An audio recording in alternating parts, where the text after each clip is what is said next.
1.5 metre cloth പോലും വേണ്ട നമുക്ക് ഇതുപോലൊരു പെയിന്റ് ചെയ്തെടുക്കാനായിട്ട്. കുർത്തകളൊക്കെ ചെയ്ത് കഴിയുമ്പോൾ സെയിം കളർ പെയിന്റ് കിട്ടാതെ വരുമ്പോൾ ഞാൻ ചെയ്യുന്ന എളുപ്പപണിയാണ് കേട്ടോ. 10 മിനിറ്റ് പോലും വേണ്ട നമുക്ക് ഇത്ര ഭംഗിയായിട്ട് പെയിന്റ് ചെയ്തെടുക്കാനായിട്ട്. ലെങ്ത് വൈസ് രണ്ടായിട്ട് ഫോൾഡ് ചെയ്ത് ഈ വീതിയുടെ സൈഡ് രണ്ട് ഭാഗത്തും നമുക്ക് സ്റ്റിച്ച് ചെയ്തെടുക്കണം.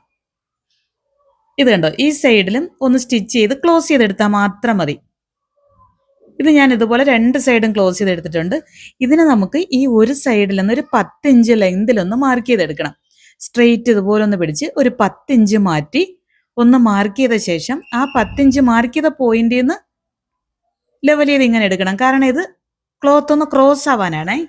ഇപ്പൊ നമുക്ക് ഈ ക്ലോത്ത് ഒരു ലെവലില്ലാതെ കിട്ടും. അത് കണ്ട് പേടിക്കണ്ട.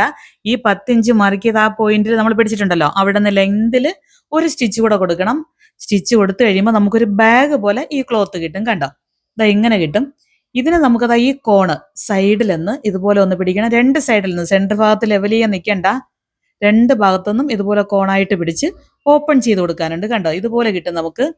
ഇതിനെ ഒന്ന് കറക്റ്റ് ലെവലായിട്ട് ഇങ്ങനെ വെച്ച ശേഷം രണ്ട് സൈഡ് ഒന്ന് ഓപ്പൺ ചെയ്ത് കൊടുത്താൽ മതി. സ്റ്റിച്ചിങ് ഏകദേശം നമുക്ക് ഈ പാൻറ്റിന്റെ കംപ്ലീറ്റ് ആയിട്ടുണ്ട്. ഇനിയാണ് നമ്മൾ കട്ട് ചെയ്യാൻ പോകുന്നത്. ഇതിനെ ഇനി ഒന്ന് ലെവൽ ചെയ്ത് ഇട്ട് കൊടുക്കാനുണ്ട്. കറക്റ്റായിട്ട് ടേബിളിലോട്ട് ഒന്ന് നിവർത്തി ഇട്ട് കൊടുക്കണം. ഇത് കണ്ടോ, നിവർത്തി ഇടുമ്പോൾ ദാ ഇതുപോലെ കിട്ടണം നമുക്ക്. കണ്ടോ, ഈ സ്റ്റിച്ചിന്റെ ഈ കോണ് കണക്കിന് ഇതുപോലെ ഒന്ന് വെച്ചു കൊടുക്കണം. കാരണം നമുക്ക് രണ്ട് കാലിനുള്ളത് രണ്ട് സൈഡിൽ നിന്ന് ക്രോസ് ആയിട്ടാണ് ഇത് കട്ട് ചെയ്തെടുക്കാനുള്ളത്.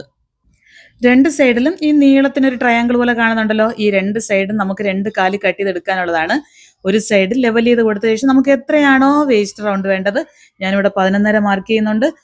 സീറ്റ് ലെങ്ത് ഒരു 16 ഇഞ്ച് മാർക്ക് ചെയ്ത് കൊടുക്കുന്നുണ്ട്. നോർമലി ഒരു പെയിന്റ് ചെയ്യുന്ന പോലെ തന്നെയാണ് വേസ്റ്റ് റൗണ്ടും സീറ്റ് ലെങ്തും ഒക്കെ കൊടുത്ത് ഈ 16 ഇഞ്ച് മാർക്ക് ചെയ്ത പോയിന്റിൽ നിന്ന് 2.5 ഇഞ്ച് മാറ്റി മാർക്ക് ചെയ്യുന്നുണ്ട് ലൂസിന്.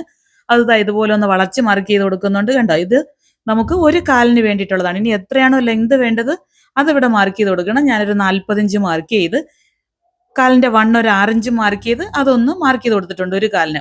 ഇനി അടുത്ത കാലിന് ഇതാ ഈ കോണിൽ നിന്നാണ് നമുക്ക് വേസ്റ്റ് റൗണ്ടും സീറ്റ് ലെങ്തും ഈ ലൂസിനും എല്ലാം മാർക്ക് ചെയ്ത്. കണ്ടോ, കാലിന്റെ വണ്ണവും മാർക്ക് ചെയ്ത് ദാ ഈ സൈഡിൽ നിന്നാണ്. ഇനി നമുക്ക് രണ്ട് കാലം ഇതുപോലെ കട്ട് ചെയ്തെടുത്താൽ മതി. എളുപ്പത്തിന് നമുക്ക് പാന്റ് കട്ടിങ് കഴിഞ്ഞു കേട്ടോ. കട്ടിങ് മാത്രമല്ല, പകുതി സ്റ്റിച്ചിങ്ങും കംപ്ലീറ്റ് ആയിട്ടുണ്ട്.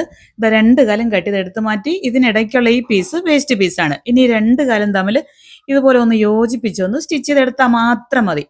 അത് കഴിയുമ്പോൾ നമുക്ക് ഈ ഓരോ കാലിനും ക്രോസ് ആയിട്ട് ഓരോ സ്റ്റിച്ച് വരും. അത് ഇതുപോലെ അങ്ങ് മേളിൽ പോവും.